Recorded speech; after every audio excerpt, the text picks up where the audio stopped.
Welcome, folks. Hello, and welcome to another housecoat chat. Your host, Justice Truth, the dude in a housecoat. Yes, folks, it is Thursday. It's a rainy day here in Vanderhoof. Like drizzle, big rain earlier. It's kind of slick outside. Yes, it is almost 3 o'clock in the afternoon here on the West Coast, and I am still drinking coffee. What an interesting few days. I was going to try and make a show like yesterday, but I decided to hold off because I'm still thinking and still kind of like, researching, reading, watching videos on everything that happened on Monday regarding the intention of Justin Trudeau to step down from the Prime Minister's role in Canada. He should have been gone yesterday. Yes, yesterday, folks. And how our parliamentary system and the liberal bylaws within their own party have screwed Canada over, in my opinion. After all, folks, I am a dude in a house coat. I do a lot of reading. Yes, I graduated high school. I have a full diploma. I am a college dropout, not because I was stupid, but because I was a procrastinator. And, well, here we are today. Yes, yes, yes. All I can say is if you were happy when you heard the news, like I was wearing my tuxedo t shirt the other day on an episode, I was extremely happy. But as the news started to fade away and people's comments and everything else is clicked in and chimed in, I want to give a shout out to the Northern Perspective for the couple of shows that they did. Northern Perspective, people. I don't really have a link to their show, but the name is in the description of my channel as I learn as I go. Hopefully, I will learn quicker. I know. But I am a dude in the house coat, and I will say this.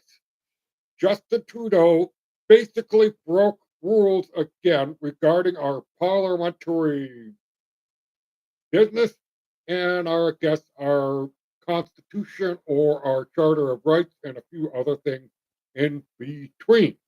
Just like the emergency use act or the emergency act, they acted on it before consulting with the lawyer, because once they consult the lawyer after they invoked the emergencies act, they learned they were screwed. And you have to find it, folks, but the government has been regarding the use of the Emergency Use Act, but did we really see any kind of punishment for anybody? Nope, not a thing, folks, not a thing. But let's get back right to this prorogation of Parliament.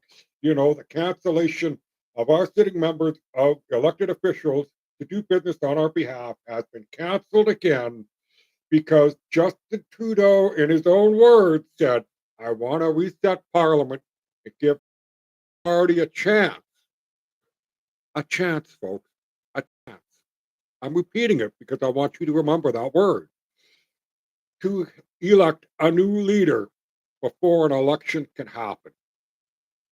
I just want to say something that I heard Pierre Polyev say on the Jordan Peterson interview is Hui and the Canadians don't have to wait for the Liberal Party to fix their shit show in order for us to have an election across the country. What essentially we have right now, folks, is we have Justin Trudeau, the drama teacher, right? He is a drama teacher. I hate to say it that way and make it sound derogatory because there's plenty of good teachers out there that deserve better than the scolding I'm giving Justin, right? Anyways, this part time drama teacher has within his own party ranking his own bylaws, folks. Please do some reading. Just go check out the liberal bylaws for their party. It is some reading, but I suggest you do it.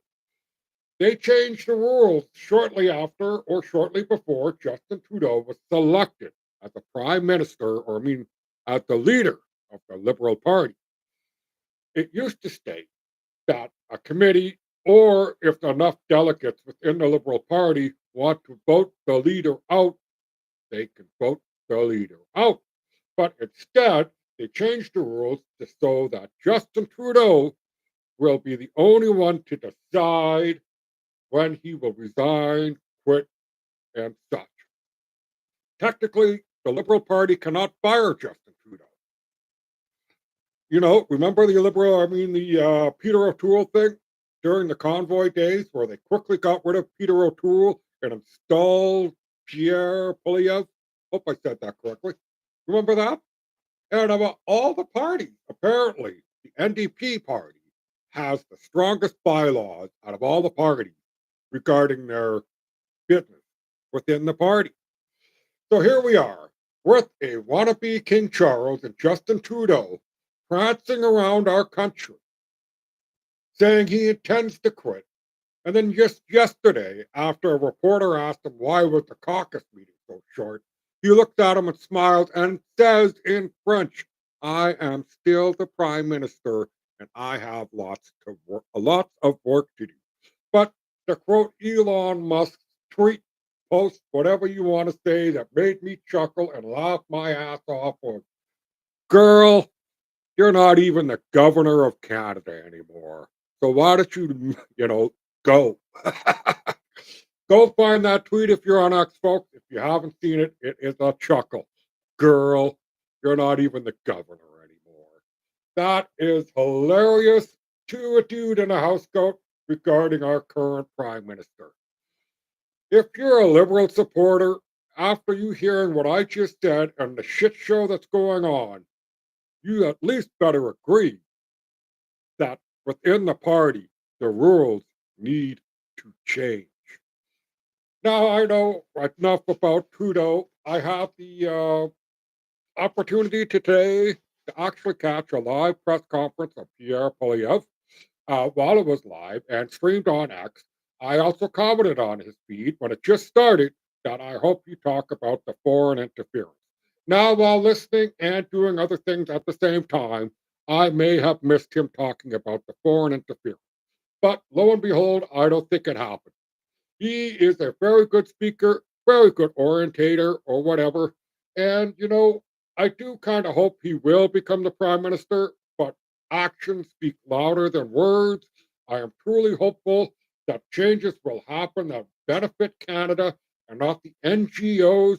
Side note, folks, as far as things go, everybody's all clamoring about Elon interfering and everything. Well, what about Bill Gates? What about George Soros? What about Jeff Bezos and all these other billionaires that are using their money to influence stuff? Can't single one out when you have the likes of George Soros, who, with our own immigration department many years ago, so maybe 2015 or so, maybe just a bit before, I do not know the time frame off the top of my head, after all. I'm a dude in a housecoat, but it is information I think you should know. And that is George Soros, Open Society, got together with our own immigration department and crafted a new immigration policy without really consulting what Canadians want. They consulted on what George Soros, the billionaire, wanted, but not the Canadians, right? And that's the stuff I hope Pierre gets away from. Todd Doherty is my MP. I hammer him and thank him at the same time on X for things that he does. He is basically the shadow minister of the Yara Sachs, mental illness and all that department, whatever that is again. Sorry, I'm not being specific, but you know who I'm talking about. Mrs. Hong Kong, right? I know that lady is hilarious. But Todd Doherty is shouting out about the mental health issues that are affecting Canadians, and in the fall economic update that we were never really properly updated on does not include any kind of money for mental health support. There is a phone number, folks, 988. Call it if you're feeling depressed, hurt, have issues. Please do. Positive vibes your way because you deserve it. You're a human being and everybody has an internal struggle. And I'm here to support you in hopefully getting better by being a viber and sending it out your way. That's right. I'm a viber. There's no vibe session here, folks. It's vibe positivity and we are going to share it with you because the world needs some betterness.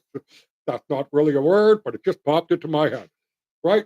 So, Pierre, I hope you do well. I hope you do bring the things about that'll make Canada's lives better, especially the carbon tax. My God, what an atrocious pouring of the nation within our own country to try and solve world problems by making us Canadians poorer. Has anybody ever been to Liberia? I don't think I said that country's name right, but the point I'm going to bring up, it is one of the few countries that are in Africa that weren't colonized. It has the lowest IQ anywhere in the world, and it is a filthy, filthy country. I hate to say it. Really, I do. It's just like lots of parts of India, not a very pleasant place to be regarding garbage and open defecation. But that is India. This is Canada. We're a beautiful place. And I am glad we have this country. But I am tired of the greenies and green cheeses and Stephen Cheese bringing us down because he thinks he knows better than us, right? We got Mr. Prime Minister flying everywhere in the world. And yet, you know what? We are told we can't drive anywhere because we're going to set the world on fire. And speaking of fires, people, let's just take a step outside of Canada and go into the United States, especially California. First off, see the scone up there? It is lit with a candle in it. If you've seen my show before, that scone represents people who have lost a loved one through tragedy, uh, such as Dan Hartman with his son Sean, through the vaccine injury. Shout out to Dan. I hope you win that lawsuit. Here for you. And also anybody else. This is for me. I light it every time I do a show. And if you're a fan, a person who likes it, stumbled across it just now, hopefully, if you're missing someone, this scone is lit for you too. And yes, the fires in California, right? Oh, man, where do I start? First off, I really hate to say it, but I am not going to use the word that's going to flag me. But I will say this for all the people out there that are saying we need to save the planet from petrochemicals because it's releasing carbon into the atmosphere, you are truly hoodwinked and have the wool pulled over your eyes. Truly. A documentary I'd like you all to watch is Planet of the Humans, Planet of the Humans. It is produced by Michael Moore. It'll open your eyes up to some of the aspects of the environmental movement that is not so environmentally friendly. But let's get back to the fires in California. A few months back, they had their budget in LA. The mayor wanted $23 million taken out of the firefighting budget. That's a lot of money. They settled on 17 million. Okay, so you got the firefighting budget cut. What else is wrong? Well, I heard that there was no water in the fire hydrants to help. I also heard there was asshats blocking firefighters from doing their job by leaving their vehicles elsewhere. I also seen videos of firefighters using handbags and buckets to put out fires because get this, California gave up a lot of their good firefighting equipment to go to Ukraine. Slava Ukraine all you want, but you need to protect your own home as well, right? So that was dumb. What else happened? Well, let's look at just a few years back. What happened? We had COVID, and I don't want to talk about it. Other than that, the people that didn't accept the jab that were firefighters were fired. Now it's thousands of them from what I heard and read. So there's a lot of people gone. Which brings me to my next most important thing about the California fire. I'm just going to pause here quickly. I'm going to say this: DEI must die. Diversity, equity, and inclusion is not the right thing for a fire department, a police force, even parliament. It should be merit, it should be competency, and Can you do the job? The assistant fire director of California, on a video I seen today, has stated that, "Can I lift up your husband?" Her response was, "Your husband put himself in the wrong place." I'm sorry. What? Your husband put himself in the wrong place? That is insane. All right. I'll tell you what, if my house is on fire and I'm trapped, I couldn't care less who it is. Okay.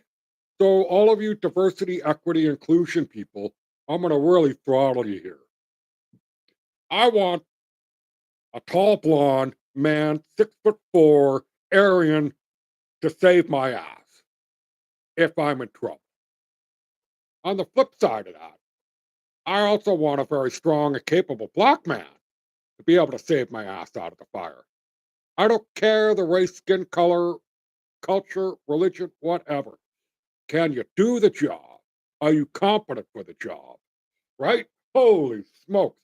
Not, while he was heavy and I couldn't do it. Let's take a flashback here to Jasper a couple years back. Stephen G., the Minister of Women, we have an all woman firefighting team training, I believe, in Banff Jasper. We'll just say they're training in the national parks. They set it on fire. They couldn't do the job. But a shout out to those women for attempting and trying to be firefighters. I don't want to take away any of their efforts for trying to do the job. But again, time and time again, when we have like a so called all woman team, I even watched a SWAT training video where the people that were all female was a gong show. I'm not saying women can't do the job, but really, firefighting folks, I'm telling you right now, what if you are 300 pounds? You need strong, capable people, not people hired that they were diversity, equity, and inclusion. Could you imagine the seven dwarves coming to fight your house fire? That's insane, right? Well, folks, I've been looking at the time. I had a lot of ideas in my head, and I think I've covered everything that I wanted to say. Remember, this show is for funsies. I'm not an expert. I'm not exactly telling you, it is facts, it is my truth, or whatever, but please do your own research. Look things up, and don't just trust a 15-second soundbite. Northern Perspective is a great show, especially on what I talked about earlier on the prorogation of the government of Canada. Please check into their shows. They are awesome. Also, folks, positive vibes to all of you out there because the world needs to have some more, right? We need it. And let's share it and spread it. And one more thing, if you have not been to an SPCA in your life, please go once, just once. You don't have to adopt a pet, but just walk down that line and see if one connects with you. And if it does, the world's a better place. Thank you very much and have a good day.